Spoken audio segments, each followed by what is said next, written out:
नमस्कार। आज हेउची मे 12 तारिख मंगलवार। चलंतु जानि नबा आज दिनर केतोटी गुरुत्वपूर्ण खबर। सेतिपाई वीडियो को शेष पर्यंत देखंतु एवं आपनक भल पाइबा स्वरूप गोटे गोटे लाइक कर दियंतु। ता सहित हम चैनल को जदि नुआ आसिछंती चैनल को सब्सक्राइब करी पाखरा आस्थिबा बेल आइकन को क्लिक करी रखंतु, जहा द्वारा देश विदेशर गुरुत्वपूर्ण खबर विषय रे जानि परिबे।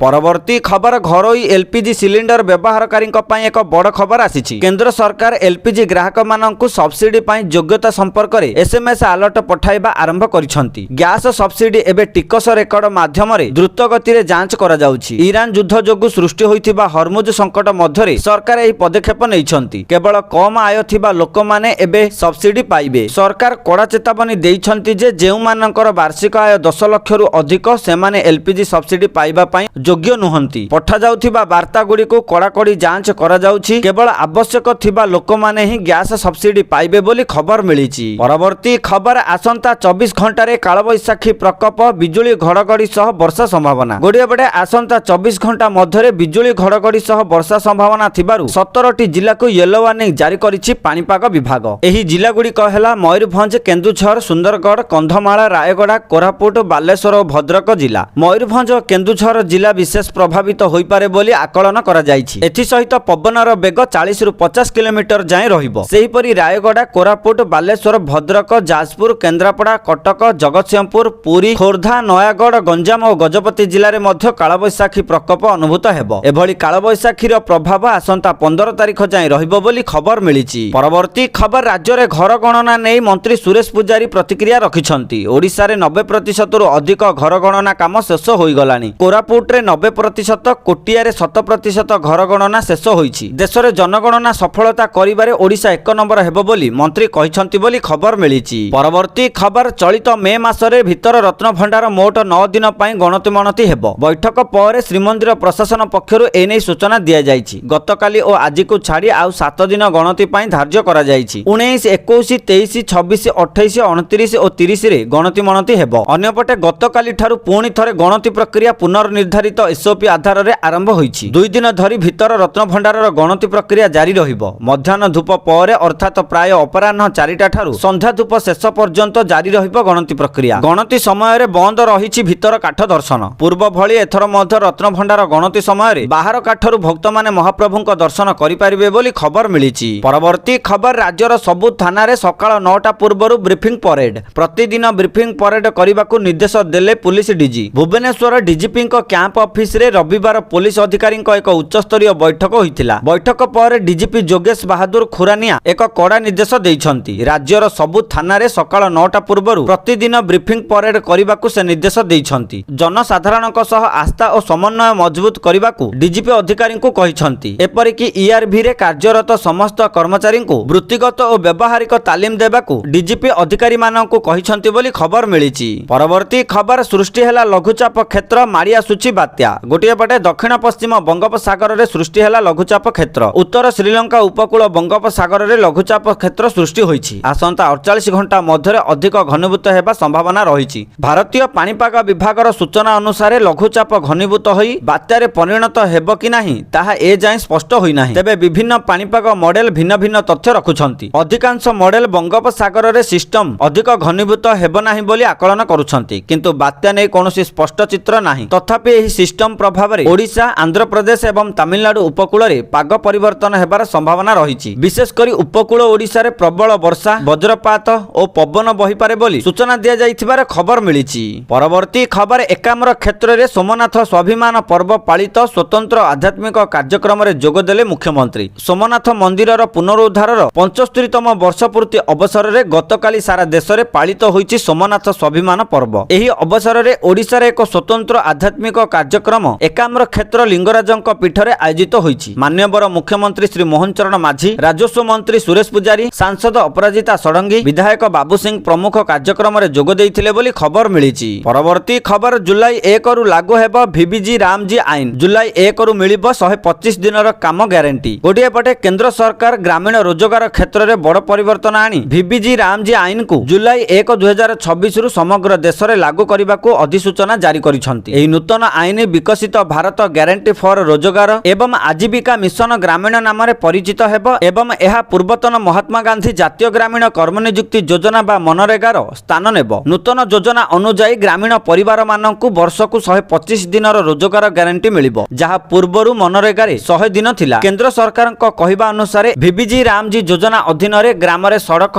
पोलो, जल संरक्षण प्रकल्प, विद्यालय, शौचालय और कृषक मानक पई फसल मंडी भली विभिन्न कार्य करा जिवो। एही योजना रे केंद्र सरकार 60% और राज्य सरकार 40% खर्च वहन करिवे। श्रमिक मानकु सीधा सड़क बैंक किंबा डाकघर खाता को पारिश्रमिक मिलिबो एवं विलंब हेले क्षतिपूरण व्यवस्था मध्य रहिछि बोली खबर मिलिछि। परवर्ती खबर तैल संकट को नै देशवासी को मोदी निवेदन, सुना किणंतु नाही, इंधन संचय करंतु बोली कहिले मोदी। गोटिए पटे तैल संकट और अमेरिका ईरान मध्य लागि रहिथिबा युद्ध परिस्थिति को नै प्रधानमंत्री नरेंद्र मोदी देशवासी को संचय और संयमर वार्ता दैछंती। हैदराबाद रे एक साधारण सभा को संबोधन करी से कहिछंती जे देशर अर्थनीति को सुदृढ़ करिबा पई संबलर संचय करिबा एक बड़ देशभक्ति। प्रधानमंत्री कहिछंती जे कोरोना समय रे जेपरि वर्क फ्रॉम होम और ऑनलाइन मीटिंग को लोके आपणैथिले, वर्तमान मध्य सेही प्रणाली को प्राधान्य देले पेट्रोल और डीजेल रो व्यवहार कमी पारिबो। सेही परि साधारण परिवहन व्यवस्था और वैद्युतिक यान व्यवहार बढ़ाइबा को से परामर्श दैछंती। मोदी देशवासी को गोटिए वर्ष पई सुना न किनिबा को मध्य आह्वान करिछंती। से कहिछंती सुना आमदानी पई देशर बहु विदेशी मुद्रा खर्च हेउछि। एहा सह विदेश रे छुट्टी काटिबा और विवाह भली खर्च कमाई स्वदेशी पर्यटन और स्वदेशी सामग्री को प्रोत्साहन देबाकू अनुरोध करिछंती प्रधानमंत्री नरेंद्र मोदी बोली खबर मिलिछि।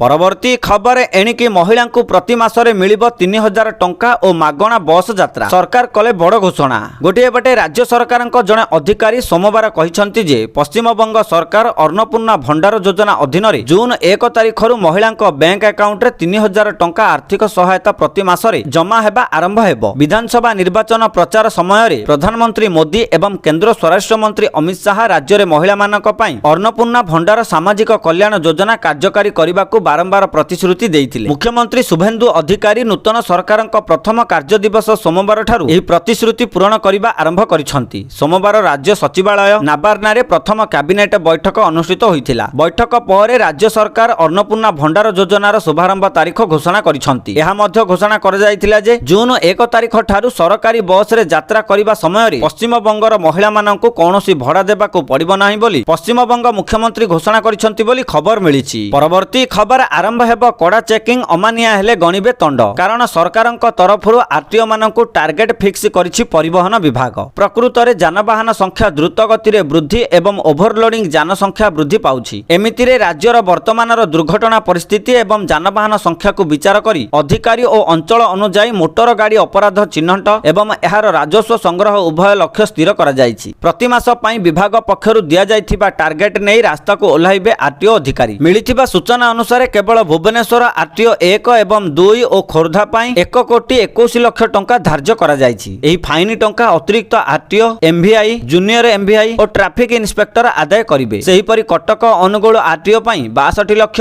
गंजाम को 67 लाख, झारसुगुड़ा पई 60 लाख, चंडीखोल, बालेश्वर, भद्रक, राउरकेला पई 64 लाख, जाजपुर, केन्द्रापड़ा, संबलपुर, बरगड़, बलांगीर, नुआपड़ा पई 52 लाख एवं नयगढ़ जिला पई 47 लाख टंका टार्गेट धार्य करा जाइछि। मालबुहा गाड़ी रे लोक माने गले और मालबुहा गाड़ी रे आवश्यकता ठारू अधिक लोड कले एवं जेकोनोसी गाड़ी रो पछपट लाइट जळु नथिले कड़ा फाइन आदाय करिवे अधिकारी। मोट उपरे 10 रु अधिक प्रकारर आईन को अमान्य कले तंड गणिबाकू पड़िबो बोली निर्देश दिया जाइछि। ट्रैफिक नियम उल्लंघनकारी उपरे कड़ा कार्यानुष्ठान पई परिवहन विभाग को बड़ टार्गेट दिया जाइछि बोली खबर मिलिछि। परवर्ती खबर जहाज रे हंता भाइरस चिन्हट, किछि लोकंक मृत्यु पर सारा विश्व रे होइचई। एबे एही भाइरस को नै विभिन्न देश सतर्क होई जाइछंती। एहारी मध्यरे भारत निजर उच्च स्तरीय बायो सर्विलांस प्रणाली सक्रिय करि दैछंती। देश रे एही भयंकर भूताणु प्रवेश न करू सेति पई अलर्ट भी जारी होइछि। एही जहाज रे भारतीय नागरिक मध्य थिले। स्पेन रे थिबा भारतीय दूतावास निश्चित करिछि जे विमान रे थिबा 2 जण भारतीय नागरिकंकु स्वास्थ्य सुरक्षा प्रोटोकॉल अनुसार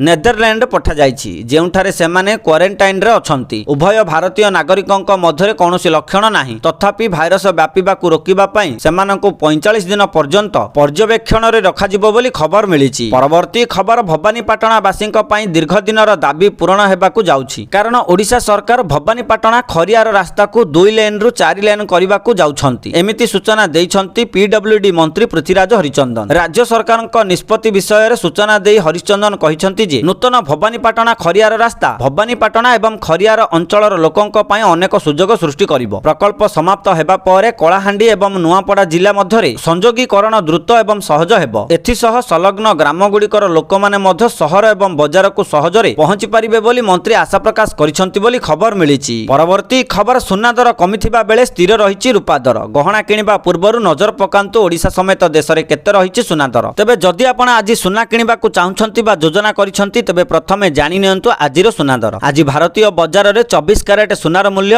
1,52,130 ଟଙ୍କା ରହିଛି। ସେହିପରି 22 କ୍ୟାରେଟ ସୁନାର ମୂଲ୍ୟ 1,39,450 ଟଙ୍କାକୁ ଛୁଇଁଛି। ସେହିପରି ରାଜଧାନୀ ଭୁବନେଶ୍ୱରରେ 24 କ୍ୟାରେଟ ସୁନାର ମୂଲ୍ୟ 10 ଗ୍ରାମ ପିଛା 1,52,130 ଟଙ୍କା ରହିଥିବା ବେଳେ 22 କ୍ୟାରେଟ ସୁନାର ମୂଲ୍ୟ 10 ଗ୍ରାମ ପିଛା 1,39,450 ଟଙ୍କାକୁ ପହଞ୍ଚିଛି। ଅନ୍ୟପଟେ ରୂପା ମୂଲ୍ୟ କିଲୋ ପିଛା 2,75,000 ଟଙ୍କା ହୋଇଛି ବୋଲି ଖବର ମିଳିଛି। ପରବର୍ତ୍ତୀ ଖବର, ପଶ୍ଚିମବଙ୍ଗ ମୁଖ୍ୟମନ୍ତ୍ରୀ ହେବା ପରେ ଶୁଭେନ୍ଦୁ ଅଧିକାରୀ ସୋମବାର ଏକ ବଡ଼ ନିଷ୍ପତ୍ତି ନେଇଛନ୍ତି। ଭାରତ ବାଂଲାଦେଶ ସୀମାରେ ତାରବାଡ଼ ପାଇଁ ଜମି ଯୋଗାଇ ଦେବାକୁ ଘୋଷଣା କରିଛନ୍ତି। 45 ଦିନ ମଧ୍ୟରେ ଜମି ଯୋଗାଇ ଦେବାକୁ ଶୁଭେନ୍ଦୁ କହିଛନ୍ତି। ଏପରିକି 45 ଦିନ ମଧ୍ୟରେ ସମଗ୍ର ଅଞ୍ଚଳ ବିଏସ୍ଏଫ୍ ଅଧୀନରେ ରହିବ। 864 କିଲୋମିଟର ଦୀର୍ଘ ସୀମାନ୍ତ ଏଯାବତ ତାରବାଡ଼ ହୋଇପାରି ନଥିଲା। ପୂର୍ବତନ ମୁଖ୍ୟମନ୍ତ୍ରୀ ମମତା ବାନାର୍ଜୀ ଜମି ଦେଉନଥିବାରୁ ତାରବାଡ଼ ହୋଇପାରୁ ନଥିଲା। ଫଳରେ ବାଂଲାଦେଶ ପଟୁ ଦେଶକୁ ଅନୁପ୍ରବେଶକାରୀଙ୍କ ମାତ୍ରା ଅଧିକ ହେଉଥିଲା ବୋଲି ପଶ୍ଚିମବଙ୍ଗ ମୁଖ୍ୟମନ୍ତ୍ରୀ ଶୁଭେନ୍ଦୁ ଅଧିକାରୀ ଗଣମାଧ୍ୟମକୁ କହିଛନ୍ତି ବୋଲି ଖବର ମିଳିଛି। ପରବର୍ତ୍ତୀ ଖବର, ସୋମନାଥ ଅମୃତ ମହୋତ୍ସବରେ ଯୋଗଦେଲେ ମୋଦି, କଲେ ପୂଜାର୍ଚ୍ଚନା। ପ୍ରଧାନମନ୍ତ୍ରୀ ନରେନ୍ଦ୍ର ମୋଦି ସୋମନାଥ ମନ୍ଦିରରେ ଆୟୋଜିତ ଅମୃତ ମହୋତ୍ସବ କାର୍ଯ୍ୟକ୍ରମରେ ଅଂଶଗ୍ରହଣ କରିଥିଲେ। ମନ୍ଦିରରେ ସୋମନାଥ ଅମୃତ ମହୋତ୍ସବରେ ଅଂଶଗ୍ରହଣ କରିବା ପୂର୍ବରୁ ପ୍ରଧାନମନ୍ତ୍ରୀ ମୋଦି ଏକ ରୋଡ୍ ଶୋରେ ଅଂଶଗ୍ରହଣ କରିଥିଲେ। ଏହି ଅବସରରେ ଗୁଜରାଟ ମୁଖ୍ୟମନ୍ତ୍ରୀ ଭୂପେନ୍ଦ୍ର ପଟେଲ ଏବଂ ଉପମୁଖ୍ୟମନ୍ତ୍ରୀ ହର୍ଷ ସାଙ୍ଗାଭି ଉପସ୍ଥିତ ଥିଲେ। ମନ୍ଦିରର ପୁନର୍ନିର୍ମାଣ ପରେ ଉଦ୍ଘାଟନର 75 ବର୍ଷ ପୂରଣ ହେବା ଉପଲକ୍ଷେ ଏହି ଉତ୍ସବ ଆୟୋଜନ କରାଯାଇଥିଲା ବୋଲି ଖବର ମିଳିଛି। ପରବର୍ତ୍ତୀ ଖବର, ପ୍ରଧାନମନ୍ତ୍ରୀ ଗ୍ରାମ ସଡ଼କ ଯୋଜନାର ସଫଳ କାର୍ଯ୍ୟାନ୍ୱୟନ ଏବଂ ଗ୍ରାମୀଣ ସଂଯୋଗ କ୍ଷେତ୍ରରେ ଉଲ୍ଲେଖନୀୟ କାର୍ଯ୍ୟଦକ୍ଷତା ପାଇଁ ଓଡ଼ିଶାକୁ କେନ୍ଦ୍ର ଗ୍ରାମୀଣ ବିକାଶ ମନ୍ତ୍ରାଳୟ ପକ୍ଷରୁ ଜାତୀୟ ସ୍ତରରେ ସମ୍ମାନିତ କରାଯାଇଛି। ମଧ୍ୟପ୍ରଦେଶର ସିହୋରଠାରେ ମେ 10 ତାରିଖରେ ଆୟୋଜିତ ପ୍ରଧାନମନ୍ତ୍ରୀ ଗ୍ରାମ ସଡ଼କ ଯୋଜନାର 25 ବର୍ଷ ପୂର୍ତ୍ତି ଉତ୍ସବ ପାଳନ କାର୍ଯ୍ୟକ୍ରମରେ ଏହି ସମ୍ମାନ ପ୍ରଦାନ କରାଯାଇଥିଲା ବୋଲି ଖବର।